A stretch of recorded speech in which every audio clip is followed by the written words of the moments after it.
Yeah, in 1986, I went to University of Connecticut, School of Dental Medicine in Farmington, Connecticut.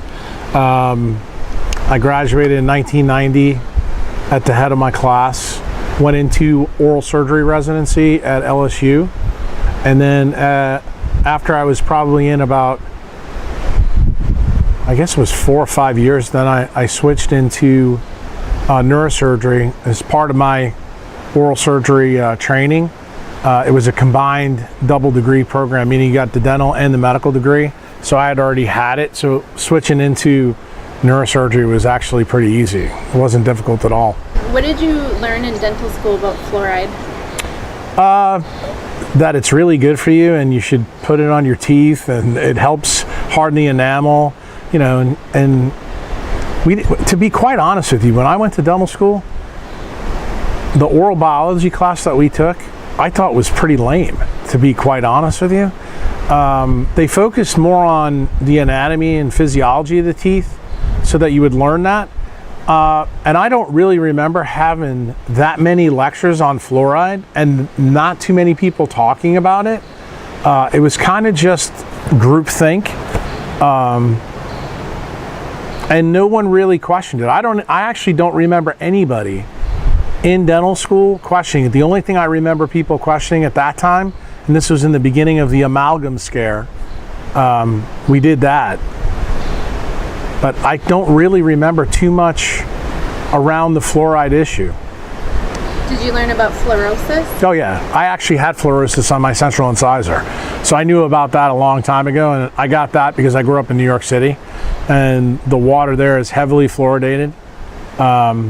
And in fact, when I went to New York City public schools, there was a period of time, I think from first grade to fourth grade, where they actually used to give us fluoride pills. You know, I think it was once a week or once a month. But I distinctly remember taking that, and we used fluoridated toothpaste. We used mostly Crest when I was growing up, or whatever was the cheapest thing on sale. And I used fluoridated toothpaste all the way until I was probably 40 years old. Then at 40 years old, everything changed. Is that when you learned about fluoride, or? No, that's when I learned about a lot of different things, but I realized truly what the problem with fluoride was. And it has to do with the biophysics of water. It has to do with the biophysics of cells. And it's kind of next level stuff. You know, most people stop that, oh, it's a toxin, it's a chemical waste product of, you know, manufacturing that Rockefeller wanted to use instead of, you know, costing him money. If he could put it in other things like drugs, it would be a beneficial thing. And then the one thing we did learn about in dental school, I just thought about it, we did learn about the public health situation tied to it, and that there was a little bit of controversy in different places, but pretty much it's gone away. I remember the one thing they said about Connecticut, they told us the towns that had unfluoridated water. That was probably the number one thing that I remember, and that if you happen to practice in those areas, and I wasn't from Connecticut, I'm from New York City, there was no way I would stay in Connecticut, that you may want to consider putting kids on that. And I do remember when I was a junior, I think, or a senior, when I was in the clinical rotations, asking some of the prosthodontists and the restorative dentists about the fluorosis on my central incisor. You know, could anything be done about it? You know, because I was in dental school, I wanted to learn something. And the interesting thing is they told me no. And you know, the funny thing is I believed that all the way till I was 40 years old. And if you look real close, there's no more fluorosis on it. So there is ways to reverse it. What do you suggest is how do people reverse it? Well, the number one way is to improve their redox potential in their body. And that gets into the biophysics aspect of what the redox potential means. For those who don't know, it's the net negative charge in the cell. That's the easy way to do it. I like to tell people to make it even simpler. Think about your body like a Ferrari. Think about the redox potential as the battery in the car and maybe the alternator. And what that does, it keeps the electrical potential pretty negative. Like in a mitochondria, which is the powerhouse of the cell, that's the seat of the redox potential. If you look at the difference between cytochrome 1 and oxygen, It's about negative 400 millivolts. When you use fluoride in anything, it reduces it dramatically. Then it also has a massive effect on the water that our mitochondria makes. And as I told you a little while ago, most people don't even know that our mitochondria make water. And that process starts with something, everybody learned in 3rd grade. If you take CO2 and water, put it together with sun, you make sugar. That's called photosynthesis. Everybody realized that, but people don't realize that animals reverse the process. They take sugar in and they break it down to CO2 and water. Turns out that the water that your mitochondria makes is a different kind of water than comes out of your tap, and a different kind of water that comes out of your municipal supply, or say spring water, or any type of water that you can imagine. It's called deuterium depleted water. And why is that important? Most people probably listening to this don't know what deuterium is, but it's an isotope of hydrogen. I think everybody knows that water is H2O. So the H is the hydrogen part. It turns out that when you have deuterium in water, it has massive effects on the electrical properties of water. And it turns out in nature, which we are now in beautiful Vermont, that during the day when the sun's out, there's many more electric fields in and around us, and our bodies and our mitochondria sense that, and it actually has an effect on the water.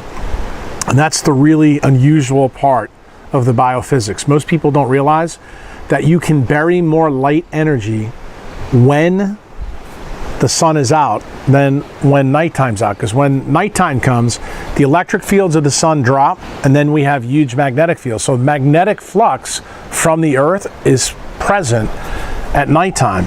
And that actually helps drive different regeneration programs in our body. But the key is, fluoride happens to really affect, if you really want to get down to it, the technical term for it is called the dielectric constant. So let's just assume you're back in Green Bay and you have non-fluoridated water coming out. If we were to do biophysical studies on that water, the dielectric constant on that water would be about 78. Okay, when sunlight hits the water, that dielectric constant starts to go up. It turns out when the water is made by your mitochondria and the sun hits it, the dielectric constant of that water is 160. So you can see it's double. So it's a massive effect. And it turns out, depending on the amount of fluoride that you have, either say from a natural spring, or the classic thing that I talk to people about is people who tend to live in Arizona and New Mexico think they're in good shape from my perspective, a mitochondriac perspective. I tell them the number one thing that's a problem there is the water there is terrible because it's naturally fluoridated by the rocks out there. So it's got a much higher fluoride level than normal, and it actually affects the type of plant growth. In fact, most people who really understand ecologic biology know that it's a geopathic stress zone for many reasons, but one of the main reasons is the water that's present there. It's scarce, but it also happens not to have a high dielectric constant. So it affects plants. It affects the things that can grow, and anything that affects plants, anything that affects photosynthesis affects us. Why? Because the entire food web on this planet is tied to the photosynthetic pathways. There's 3 of them, C3, C4, and CAM. The ones that most people need to worry about is C3. 80% of the plants on Earth are C3 plants. So fluoride can be bad. Like say if you think you're buying organic fruit from California, I can tell you that that is a complete corporate marketing phrase. Nothing in California is really organic because of the geoengineering and the bad water they got. Plus the water there has got a lot of deuterium in it. So when you understand that, that affects how much energy can be buried in the food source for you to eat at your table. And believe it or not, we're in a time now in 2018. A lot of people don't know this, but corporations like Whole Foods, Walmart, and Target, who sell food, they now are testing their food coming in by cutting the fruit open and using optical scanners to measure the biophotons that are released in the fruit or the vegetable, and if it doesn't meet a certain level, it can't be sold as organic. So they turn around to the farmer and tell them that we can't certify this as organic. That's how different the changes are happening. And to me, that's a good thing for people who are concerned about fluoride, because if the farmers use heavy irrigation that's fluoridated, the biophoton measure out of those fruits will not be good. So even they may sell it in Walmart. I doubt that they will, because Walmart's so tight with a buck. They could do it in Whole Foods, because the guy that just bought Whole Foods, I wouldn't trust him if he was on fire. But you need to be careful with that. I think in the next probably 3 to 5 years, commercial optical scanners are going to be available for people.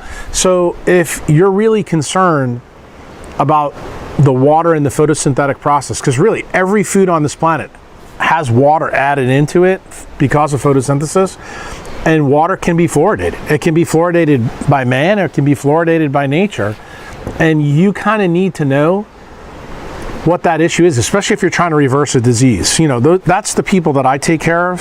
The people that have pretty serious diseases need as good a battery as possible to try to reverse the disease.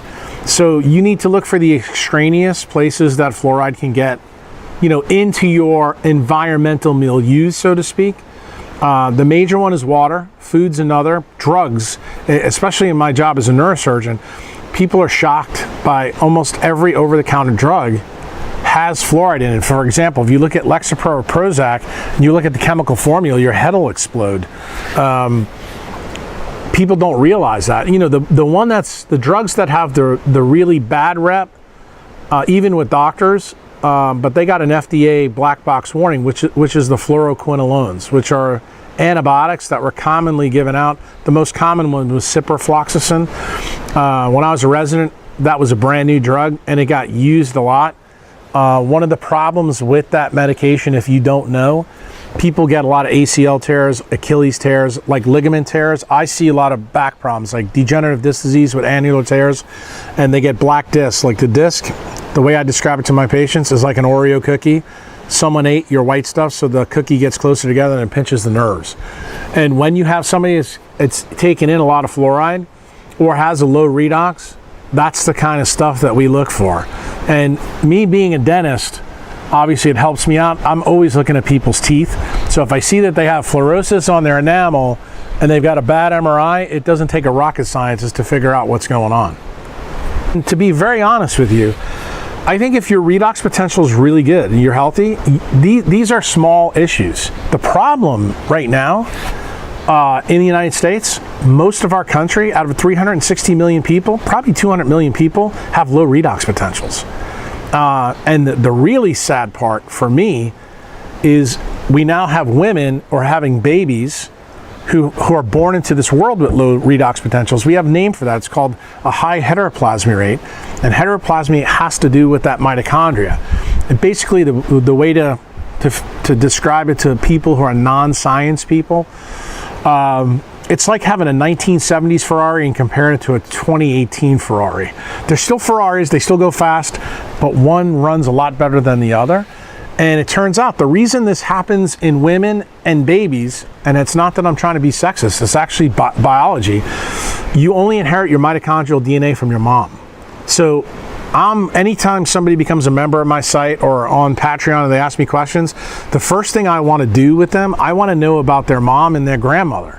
And many women are shocked to hear about this because they don't realize the egg that they became first was in their mother when their mother was inside their grandmother. So that means grandma changed the epigenetics of that egg, and then it was changed further by mom's whole life until she had you, and then you usually have an opportunity to change it your whole life. But when it comes to a kid, the single most important time from the mitochondrial genome situation is the first 6 years of their life. So say if somebody is ignorant about redox potential or ignorant about fluoride, you could be setting your kid up for problems down the road, especially when you consider all the other mitochondrial toxins that are now in our environment to a much greater degree than most people want to know. Do you know the history of like why they put fluoride in our drinking water? Well, it's controversial. You know, the history that I have researched that I believe goes back to what I said before. It goes right back to Rockefeller. Rockefeller was trying to pay back the federal government for breaking up Standard Oil, and he figured out ways to do that, and he basically took all his little bits and pieces and parts of Standard Oil, and one of the excess chemicals that were made in his chemical factories was fluoride, and he told his engineers he wanted to figure out, instead of throwing this stuff into the rivers, which they did, could they do something from a manufacturing standpoint? And he started to use it in industrial chemicals, and then eventually through his foundation, the Rockefeller Foundation that's in New York, that's where Big Pharma really came from. Every big pharmaceutical company comes from that breakup point from Teddy Roosevelt in the early 1900s.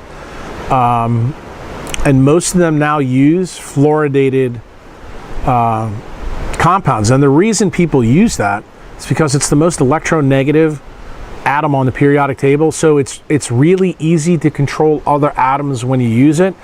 The interesting thing that I actually talked to my professors about when I was in dental school, actually in medical school and residency, it's kind of interesting. There's no biologic chemicals that I know of that have fluoride in it.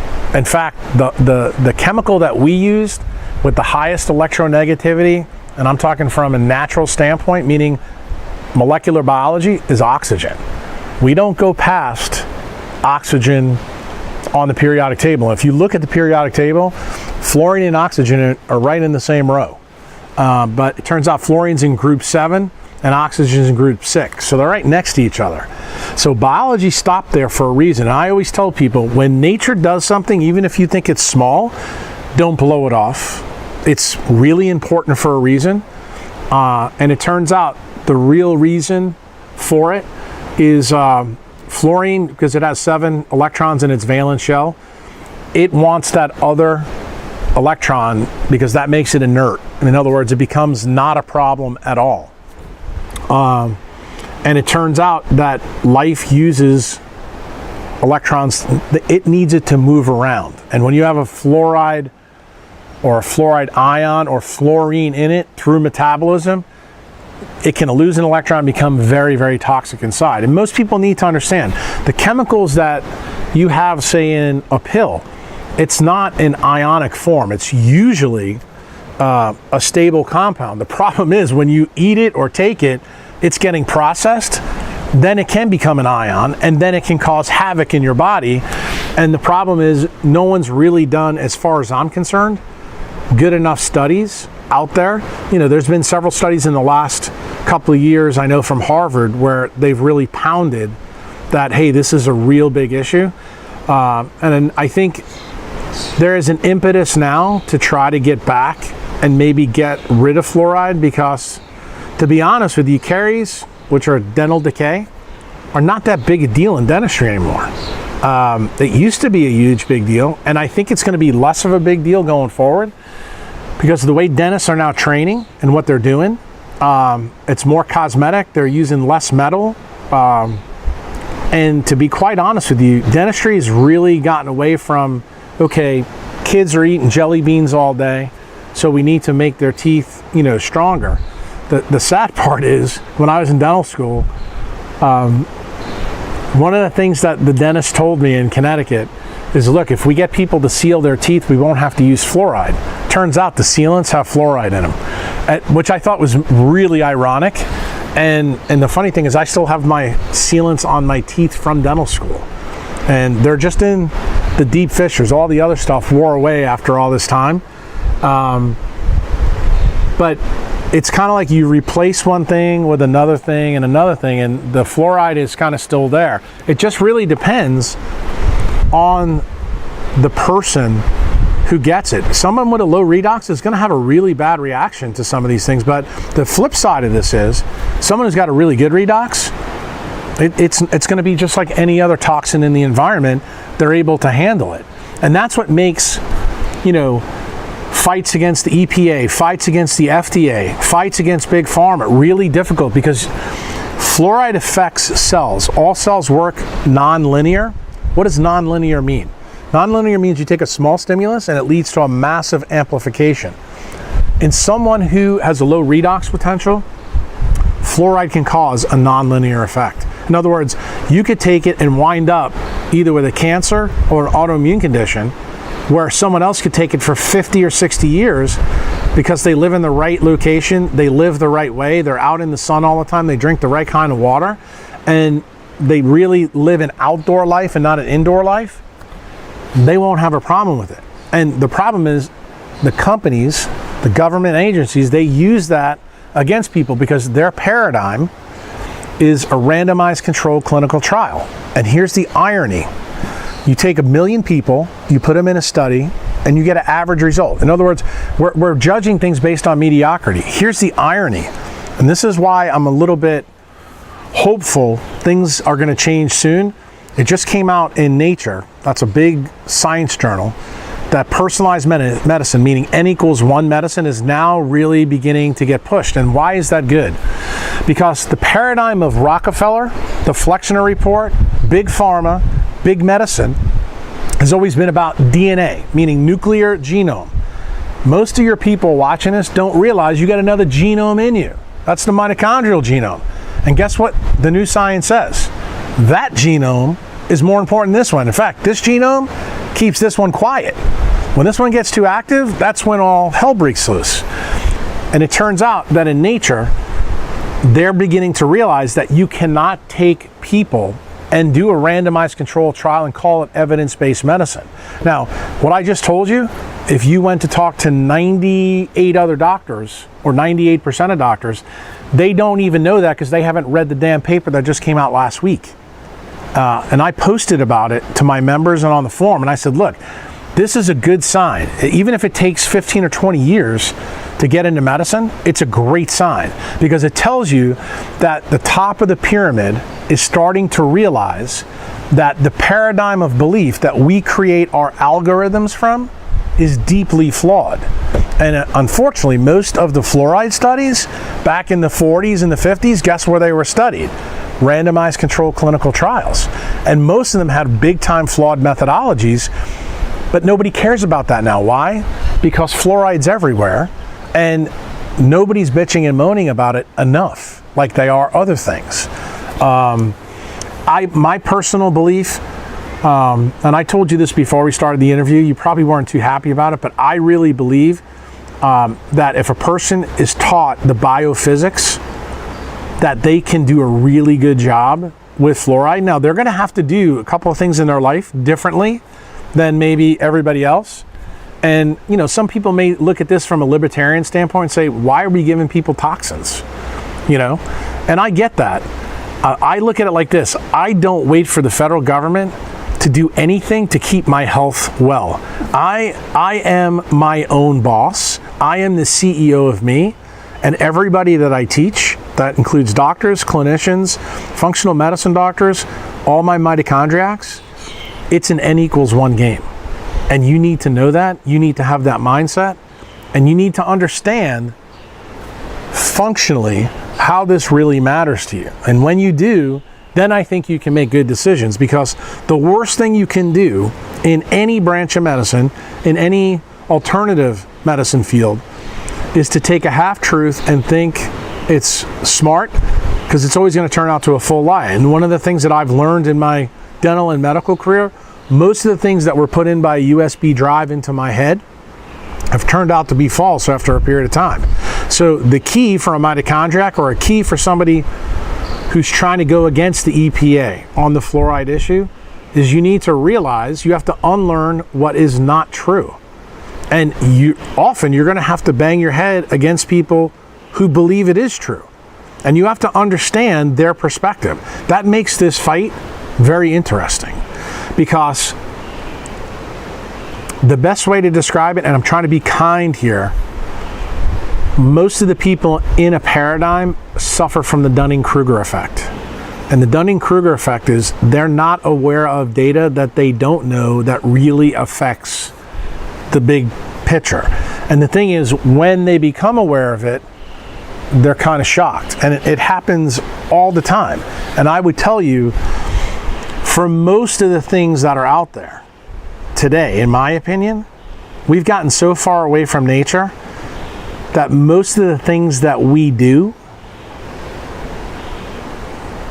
you could say that there's a Dunning-Kruger aspect to them. The problem is you as the person, this is part of what my passion is to teach people to be a mitochondriac, because what are mitochondriacs? They go to the nth degree because they're intensely curious. In other words, wherever everybody else gets tired of thinking, we go deeper. And that's part of the reason why I mentioned to you about the dielectric constant of water. All you need to know from a fluoride standpoint about that, it means you can't bury as much UV or infrared A light. What does that mean?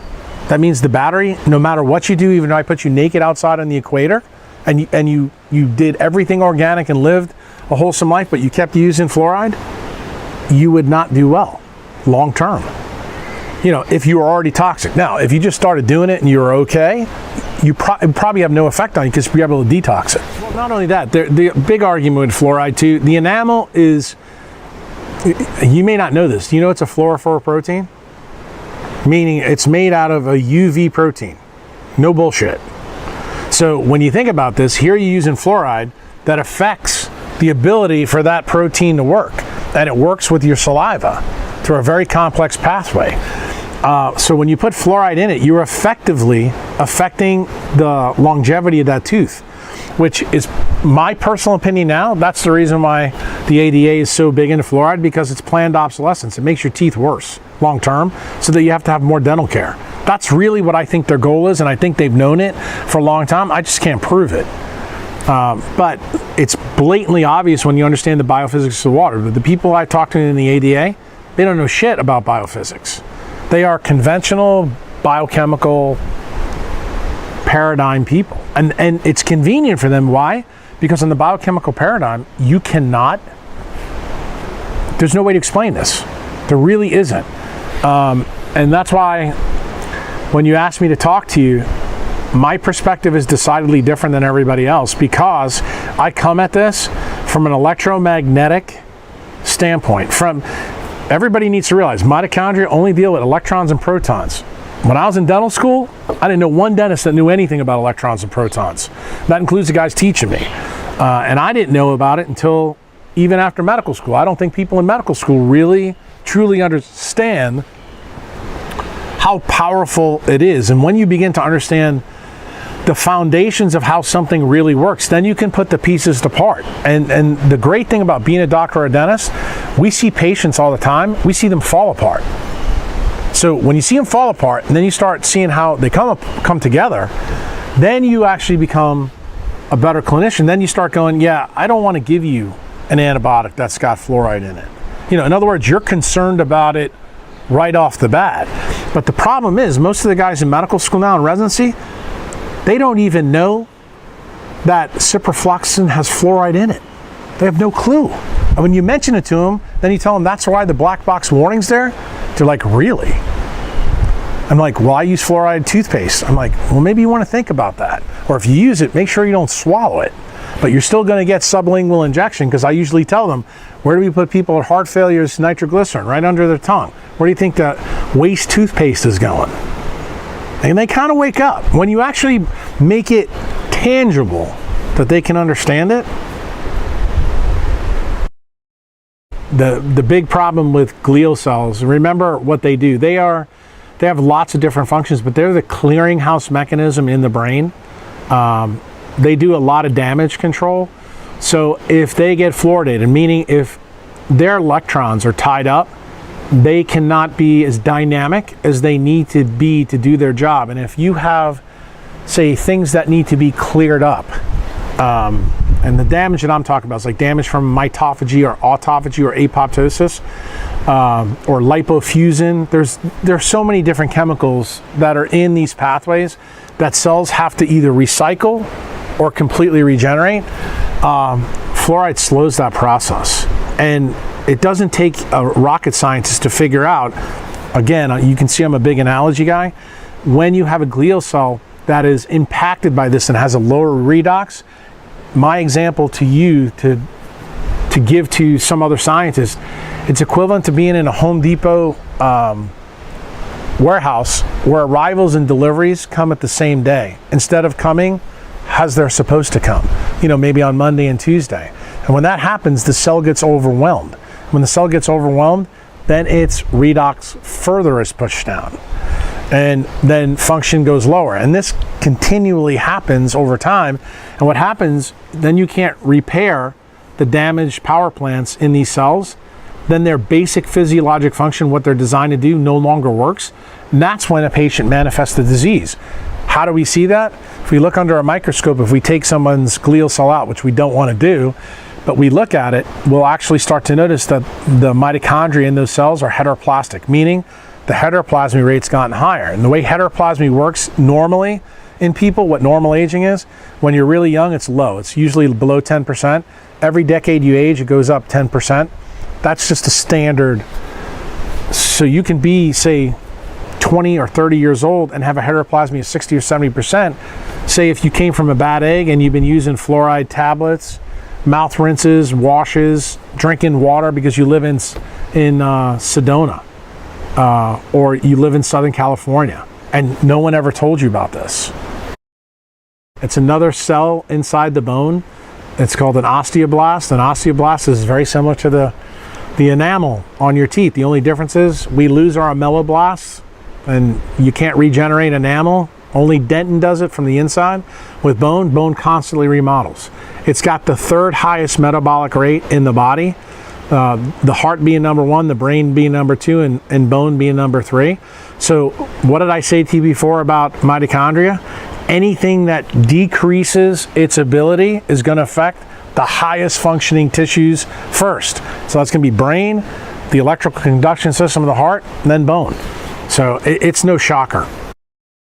What happens when you have a lower dielectric constant, you can't put enough UV in the water, and people don't realize this. When sunlight hits water, it makes something called an exclusion zone, and it changes the refraction of the water. It also changes the physics of the water, okay? It's completely different. One of the main things that it does, it actually affects the hydrogen bonding network. So what does it do? It favors H+, which is the ion of hydrogen, light hydrogen. When you have fluoride in the water, more deuterium gets into things that it shouldn't be in. And what does that do? It destroys the redox potential. That's part of the reason why it's a massive effect. And what people don't realize, that DNA is completely hydrated. If you look at the phosphate groups on the outside of the double helix, what do they bond to? Water. DNA can't work without water. So most people want to jump to the fluoride DNA stuff. That's the wrong place to be. You need to be at the water phase, because guess what? The way those protons talk to DNA is via proton tunneling, and it turns out in quantum physics, there's two big issues. One is energy and the other one's information. And the way things are shared, everybody knows about the energy of an electron. That's called the photoelectric effect. A certain photon hits an electron, excites it, and then it falls back to the ground state. That's how we transfer energy in biology. What they don't know is that protons have different quantum spin numbers too. Proton, that's H+, is a half. Deuterium is +1. Turns out H+ can move faster and it carries more information. So when you have fluoride in your water that's affecting your DNA, can you transfer information? What is DNA? It's an electromagnetic coil that stores information magnetically. All the base pairs in DNA, the 4 of them, each one of them are magnetic. In fact, when you put UV light on them, they become more magnetic. Do you know why? They all have aromatic amino acids that absorb UV light between 200 and 400 nanometers. You want fluoride and allergies? Yeah, but again, you're going to be shocked to hear this. The number one cause of allergies, both food and any other kind, lack of vitamin D. It goes back to the sun again. Why? The sun is how we build our redox through water. So you have to realize the fluoride story really is a water story. And remember, when you're born, you're made up of 80% water. When you're my age, I'm about 60% water. So as we get older, it's kind of a big deal. And the reason why is because we don't make as much water from a mitochondria because our engines aren't as good. If you happen to be a kid born from a mother that's got really bad redox, that kid could be a train wreck. So using fluoride on a kid like that, that's going to be one of the other things that people start blaming, the allergies on. I'm going to tell you, put the kid in the sun and watch what happens. You'll be shocked, because it actually will help the hydrogen bonding network in their water. So I don't want to see people, I mean, I'd like to see fluoride eliminated, but the one thing you're going to learn about me, I don't like half-truths. And when somebody wants to blame it on this, they better really got the science down to a T. And as far as I'm concerned, there's better ways of tackling that problem than blaming it on something else. We're really famous for doing that in medicine, and I don't like it. Biofilms are a big issue. I mean, it's a big issue in the gut, it's a big issue in the mouth. That's part of the reason why, when you said to me earlier, do you think it helps either periodontal disease or decay? I don't think it helps at all, because it's really toxin for our bacteria. And the other thing, I'm pretty sure that sooner or later some microbiome researcher is going to put 2 and 2 together, saying, hey, you know why these kids are having problems? Because they're using, you know, a lot of fluoride. It's one of the things that when they do the microbiome studies, they should probably control for that, and they don't. It's one of the things they don't control for light, and they never control for, you know, their use of fluoride, because they don't realize that prokaryotes, which are what bacteria are, they don't really like oxygen, and they don't like fluoride for the same reason. They don't like anything that's electronegative. They like to move their electrons and protons around way more than we do. That's one of the key differences in the kingdoms of life. We happen to be the most complex, the eukaryotes, bacteria are prokaryotes, and then the other one are archaea. And archaea and bacteria have been on this planet for 3.8 billion years. They don't like oxygen, they don't like fluoride. How do enzymes work? Proton tunneling. But right back to the hydrogen bonding network. So it's no shock. Anytime you have fluoride present, it has a massive effect on proton tunneling. Proton tunneling is how every enzyme on this planet works. So if you have it in an aqueous solution, it will slow your enzyme kinetic rate down. In fact, the only halogen, and this is ironic, same group, group 7, the one that really helps, and this is one of the things that I teach people, especially if they have fluorosis on the teeth, they need to eat a lot of seafood with iodine in it. Iodine is a group 7 element. Iodine helps tremendously get rid of fluoride, but you need to do it with the sun. You need your skin exposed to get rid of it. That's how I got rid of my fluorosis. Can you explain the fluoride in the thyroid? Well, yeah, the fluoride in the thyroid is because iodine is concentrated. We have actually antiporters in our thyroid gland and in a part of our brain called the choroid plexus. And most people don't realize the choroid plexus makes CSF. Where does it make it? It makes it from your blood. So those two places, women in their breasts, they also have that same antiporter. You're designed to have iodine in high concentrations here, your boobs, and your brain.